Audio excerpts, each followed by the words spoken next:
Bonjour, aujourd'hui je voudrais vous partager une étude de cas d'une de mes élèves qui a voulu bien partager son étude avec vous à la fin de sa formation de nutrition. Donc le sujet de l'étude de cas, le motif de consultation de la personne, c'est un excès de mucus, une toux qui est sèche, un nez qui coule et c'est une personne qui a eu le Covid 5 mois avant que l'étude a été faite. Donc si vous suivez cette vidéo jusqu'à la fin, vous allez voir comment on travaille en Ayurveda. En fait, c'est les coulisses d'une consultation en Ayurveda. Tout ce qui se passe dans la tête du thérapeute quand il vous reçoit en cabinet. Donc, il y a toute une séquence logique de ce qu'on fait en Ayurveda. Donc, il y a une anamnèse, une recueil de données.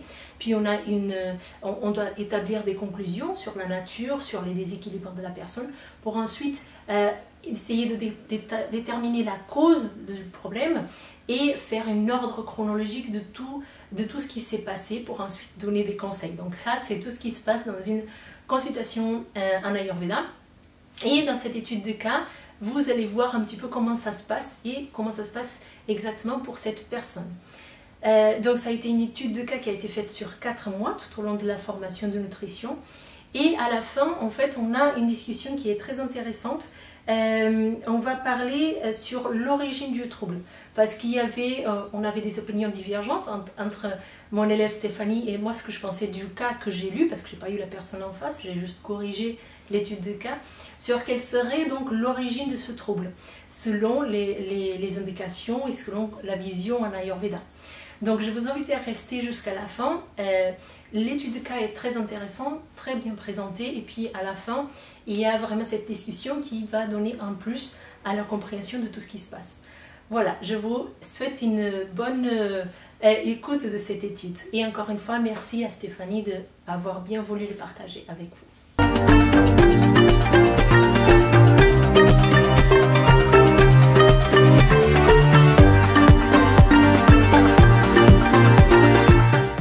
Alors, le sujet est un homme de 52 ans, donc en âge pita, marié avec 2 enfants de 13 et 10 ans. Il est né en 1969 à Berlin.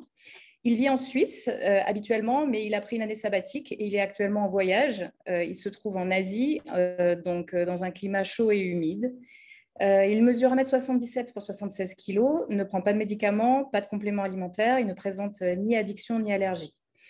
Il travaille d'ordinaire en tant qu'ingénieur dans une entreprise, subit peu de stress. Il a un travail plutôt intellectuel face à son ordinateur. Il aime son travail, l'environnement avec ses collègues. Dans son enfance, c'est un enfant plutôt calme, qui a un bon environnement familial. Il a beaucoup déménagé, donc il est né à Berlin, il a vécu en Allemagne, ensuite il a vécu en France dans plein d'endroits différents. Il est plutôt enjoué en tant qu'enfant. Il est plutôt très mince et très grand, beaucoup d'imagination, très curieux. Il fait du sport normal.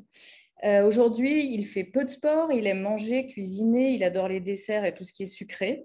Il adore les siestes, donc dès qu'il en a l'opportunité, c'est une sieste. C'est un bon vivant, curieux, qui aime être en famille, partager des bons dîners, boire du bon vin.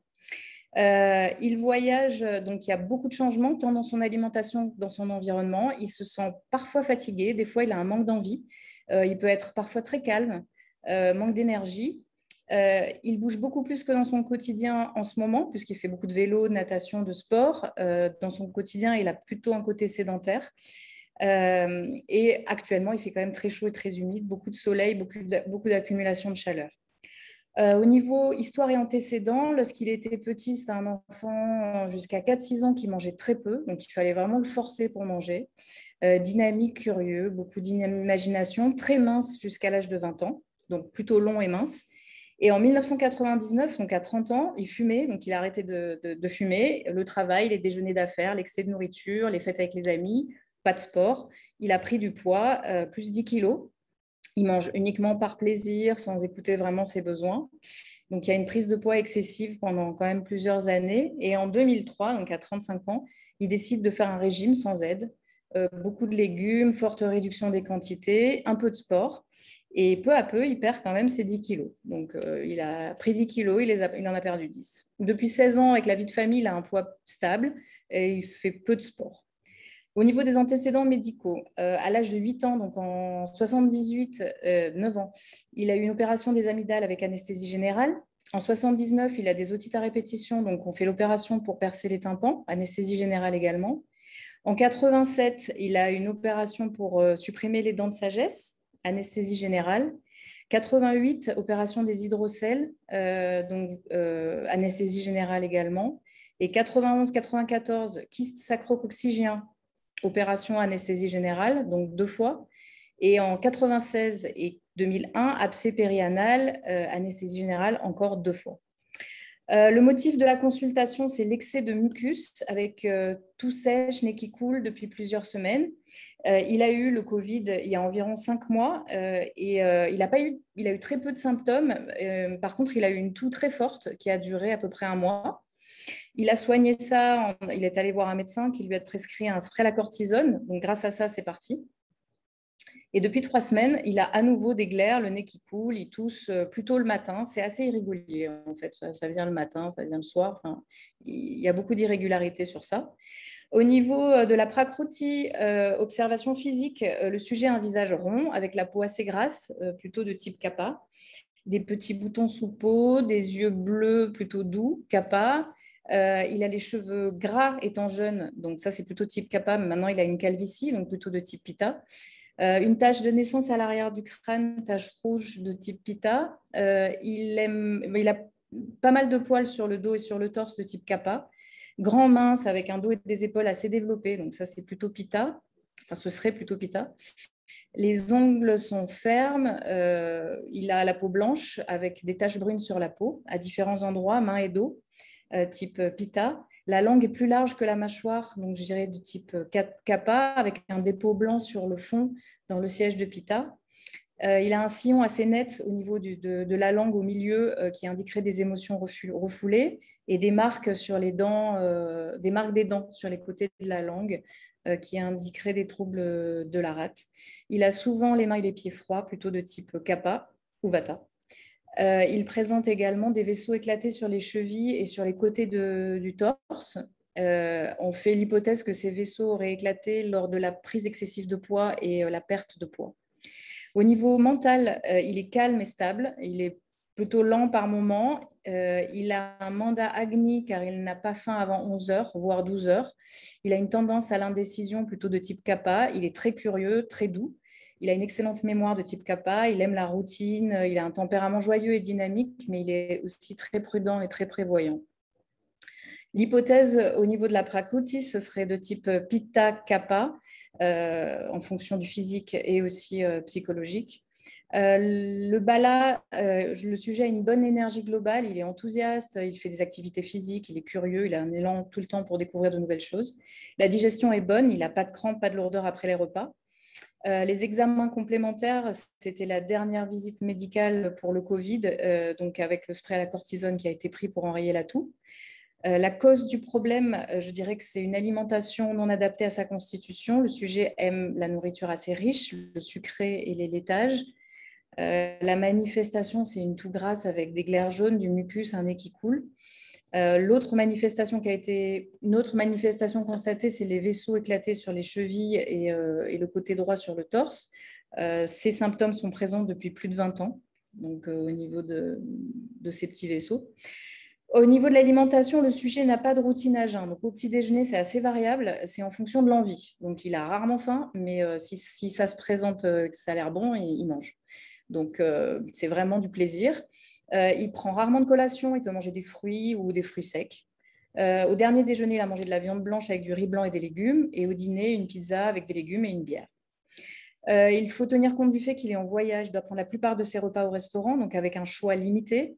Il ne boit qu'1 ou 2 cafés par jour, mais dans son quotidien hors voyage, c'est plutôt 3 ou 4.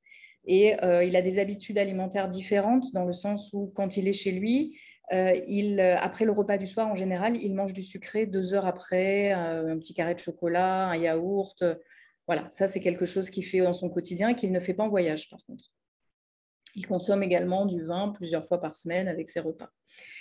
Au niveau de la prakriti, l'hypothèse, c'est que c'est une constitution double de type pitta kappa. Les traits physiques correspondent au pitta, donc grand, ossature moyenne, épaules et dos développés.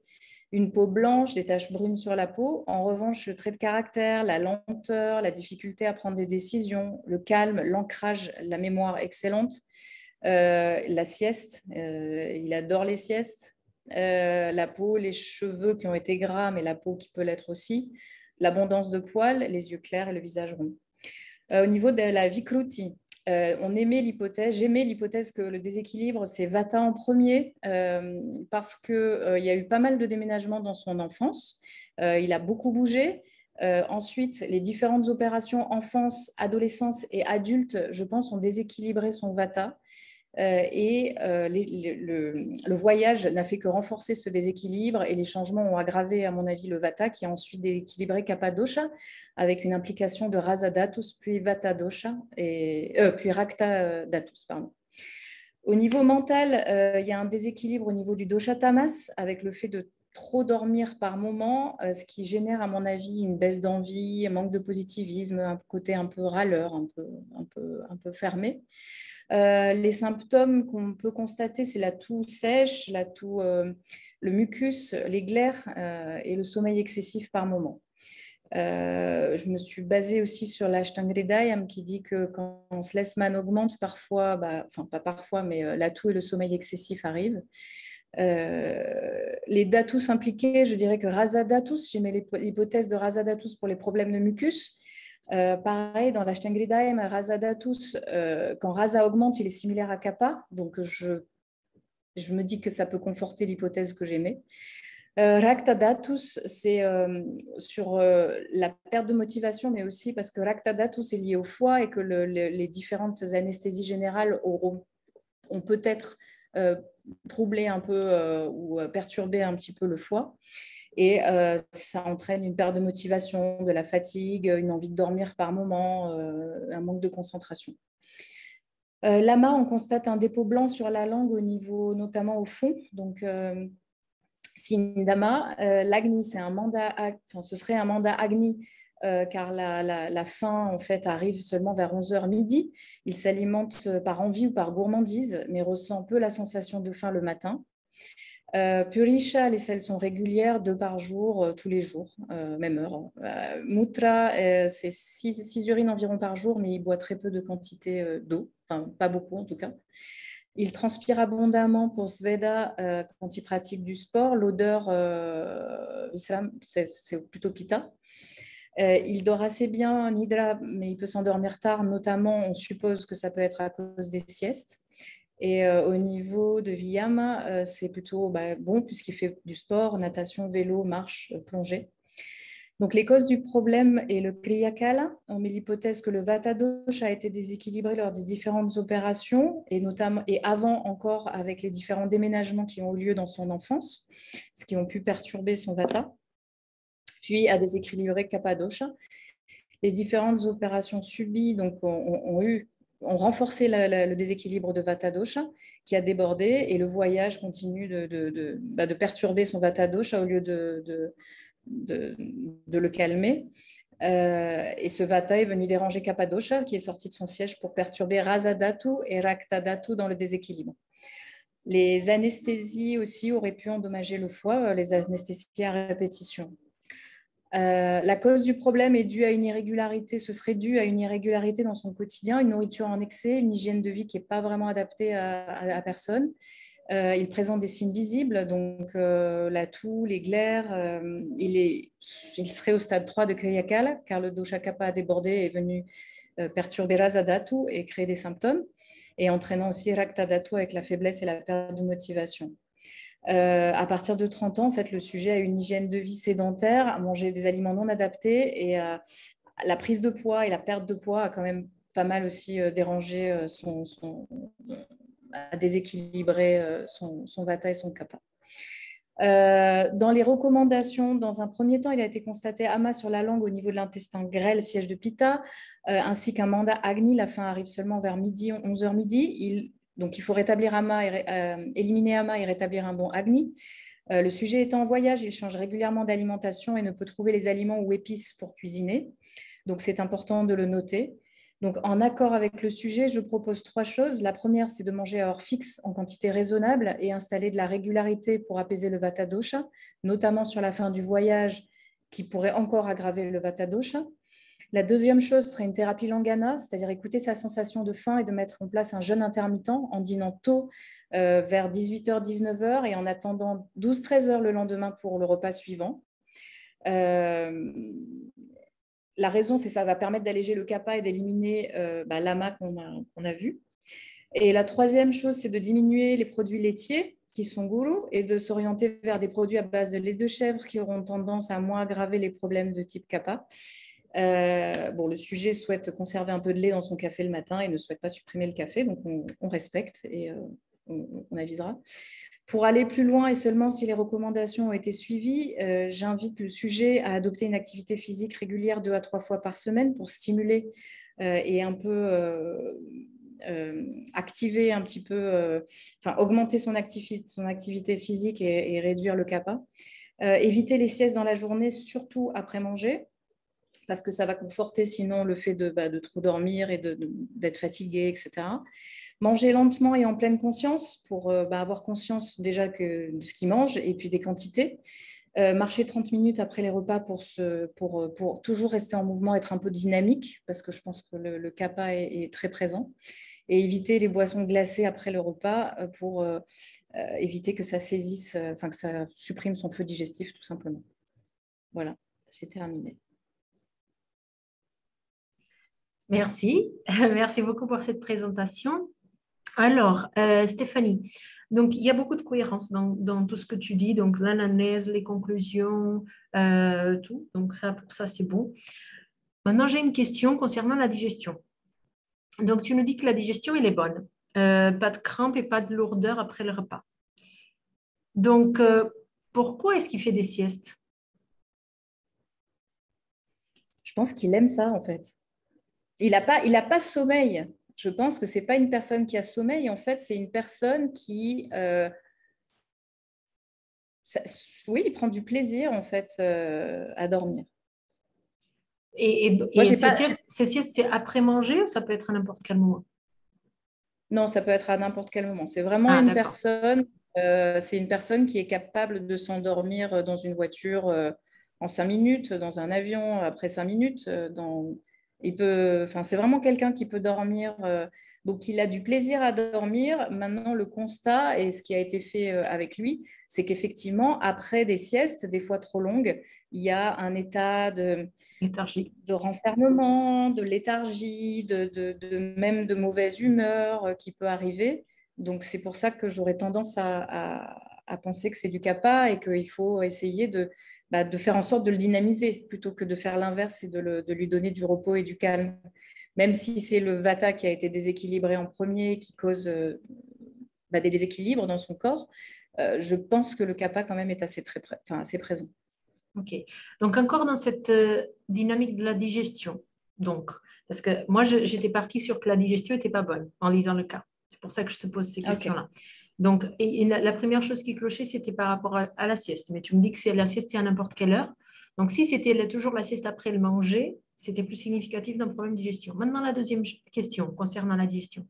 Si la digestion, elle est bonne, comment est-ce que les problèmes de mucus, de glaire et tout ça se sont développés si la digestion, elle est bonne? Ah oui. Donc, la digestion n'est pas bonne. D'accord, ça je l'ai. Oui, je ne sais pas parce que je ne l'ai pas vu. Mais dans la logique, la plupart pour moi, comme il n'y a aucun signe, bon, effectivement, il y a ce mucus qui est pour moi lié à Kapha-dosha et puis à Rasa-dhatu, mais il n'a aucun signe d'une mauvaise digestion dans le sens où moi je le comprends, c'est-à-dire des lourdeurs, des maux de ventre, des crampes d'estomac. Il n'y a aucun signe de ce type-là. En revanche, la toux, les glaires sont présentes et c'est très irrégulier. Donc, c'est vrai que ça vient, ça part. Il y a 3 jours, pendant 3 jours, il peut rester, en discutant, pendant 3 jours, il peut rester sans toux. Et 4e jour, il a les glaires qui reviennent, la toux, et ça continue. Et est-ce que ce ne serait pas un lien avec l'alimentation? Parce que l'alimentation, elle est irrégulière. Et donc, clairement, les symptômes, L'alimentation. aujourd'hui, parce qu'il est en voyage, l'alimentation est irrégulière. Donc, est-ce que ça ne serait pas lié à l'alimentation irrégulière que ces symptômes de mucus, etc., sont irréguliers? Je ne sais pas, c'est une hypothèse, je n'ai pas vu la personne. Mais c'est des Alors, questions moi, à se j'ai poser. allégé la régularité, mais c'est vrai que pour alléger le CAPA, dans les conseils, j'ai voulu suivre le fait qu'il n'a pas faim le matin et plutôt que de manger par plaisir, de le supprimer, enfin de supprimer, en tout cas en accord avec ce qu'il ressent, et de supprimer et puis de faire un bon repas à midi et d'instaurer cette régularité dans son quotidien. Après, à voir si ça a un impact. J'ai émis aussi une hypothèse que bah, le Covid, il y a 5 mois, c'est encore dedans. Je ne sais pas. Ça, je ne Mhm. sais pas. Oui, oui, tout à fait. Non, mais de toute façon, les conclusions et les conseils que tu as donnés, tout est en cohérence. Maintenant, c'est juste des questionnements sur est-ce qu'on est sur la bonne hypothèse. C'est juste Et ça. Mais moi, je n'ai pas de réponse concrète à te donner parce que déjà, je n'ai pas vu les personnes. Et comme on a vu dans cette formation, on part toujours sur des hypothèses. Donc, c'est juste pour te donner des clés de réflexion. Mais une chose, c'est que tu pars sur une prakriti pitta kapha. Déjà, une personne kapha, bien, si elle est bien équilibrée, elle ne dort pas tout le temps comme ça. En fait, la personne qui se assoit et qui s'endort, là, qui se fait ses micro-siestes, elle est fatiguée. Il y a une fatigue qui est présente. Maintenant, est-ce que c'est une fatigue morale? Est-ce que c'est une fatigue physique? Est-ce que c'est une fatigue hormonale? Donc, ça, tout ça, c'est creusé. Mais ce n'est pas normal pouf, même s'il aime ça. Il y a quelque chose de bizarre là-dessus. Donc, c'est probablement pas digestif, dans tous les cas, pas uniquement digestif parce que c'est à n'importe quelle heure, mais ça, c'est quelque chose qu'il faut creuser.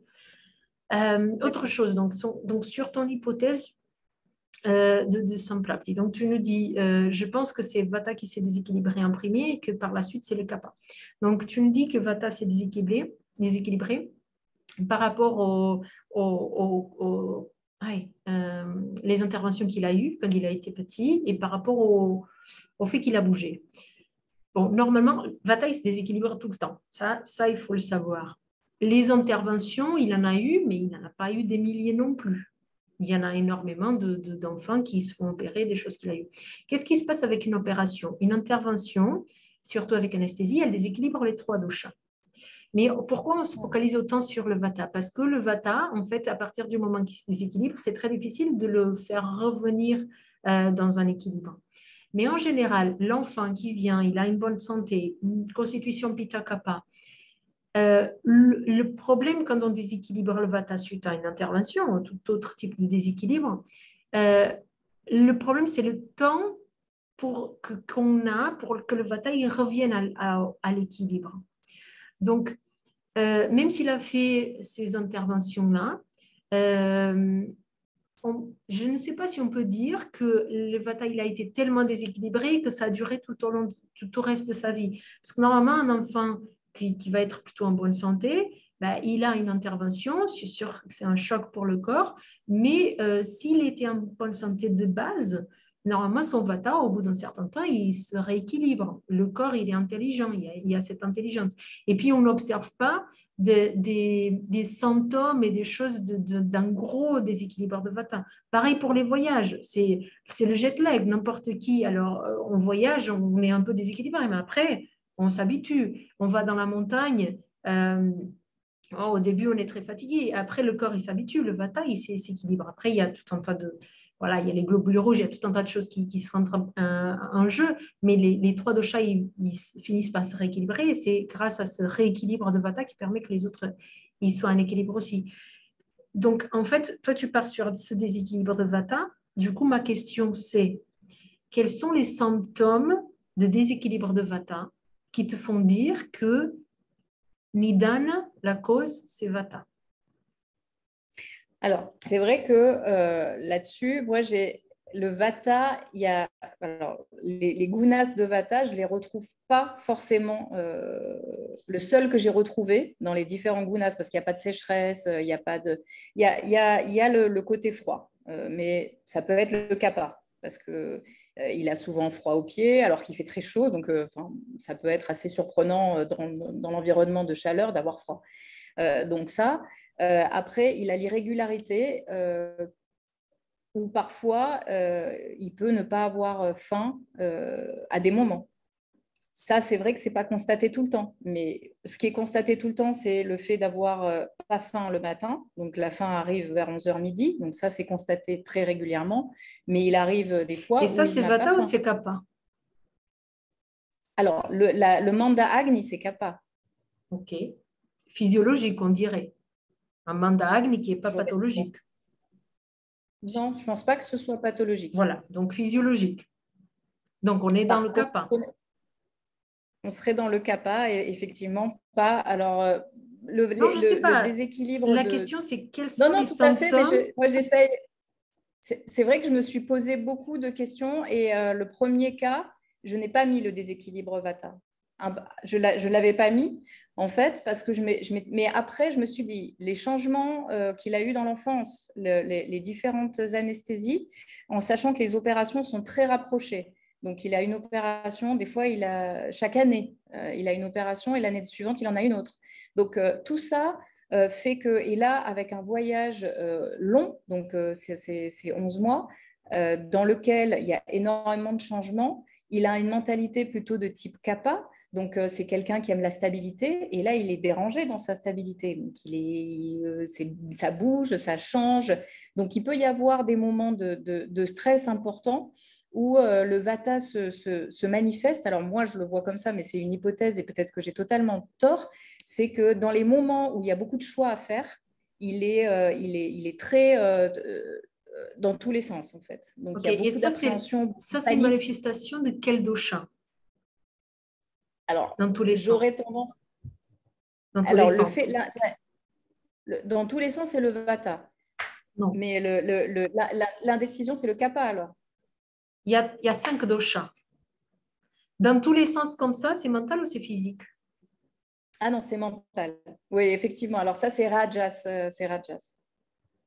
C'est le Rajas qui est... Parce que moi, j'aurais tendance à dire qu'il était tamasique du fait qu'il est très calme, il peut avoir un peu envie de dormir, des manques d'envie par moment, un peu de baisse de forme. Mais il y a des petits moments comme ça où quand il y a des prises de décision, des changements importants au cours du voyage, où là, par contre, ça part et effectivement, c'est le Rajas. Donc, ce n'est pas le Vata. Alors, être calme, c'est plutôt sattvique. Ok. Oui. Être un peu dans ce manque, cette léthargie, un peu ce manque d'envie, c'est plutôt tamasique. Donc, il le manifeste. Il y a des manifestations de ça. Donc, ça, ce coup, cette dispersion, c'est plutôt rajasique. Mais du coup, de ce que je comprends du cas, c'est quelque chose qui se passe maintenant parce qu'il est en voyage. Mais toute la question, c'est de savoir quelle est la cause. Et ton étude de cas, il est parfait parce qu'il est très cohérent. J'espère que cette vidéo vous a plu, l'étude que Stéphanie nous a présentée ainsi que la discussion qui était à la fin de la vidéo, à la fin de sa présentation. N'hésitez pas à me mettre dans les commentaires ce que vous en pensez sur ce cas. Est-ce que du coup c'est une vidéo qui est adaptée à ce que vous recherchez dans ma chaîne en fait finalement, parce que c'est quelque chose qui est très différent de ce que je fais d'habitude. Là on est beaucoup plus dans le concret, dans qu'est-ce qu'on fait dans un point de vue de formation et on n'est pas tellement dans donner des conseils pratiques, même si on peut s'appuyer sur cette étude de cas pour avoir des conseils pour soi. Donc n'hésitez pas à me mettre dans les commentaires si cette vidéo vous a plu, si c'est intéressant de continuer à publier des vidéos comme ça, que ce soit les études des élèves qui veulent bien le partager, ou que ce soit des études que moi je puisse avoir. J'ai besoin de votre retour pour savoir si la vidéo est intéressante ou pas pour la chaîne, surtout que c'est des vidéos un peu plus longues que d'habitude. Okay? Si vous avez envie de savoir plus sur l'école, je vous laisse le lien dans le descriptif de la vidéo. Okay? Et je vous dis à la prochaine vidéo.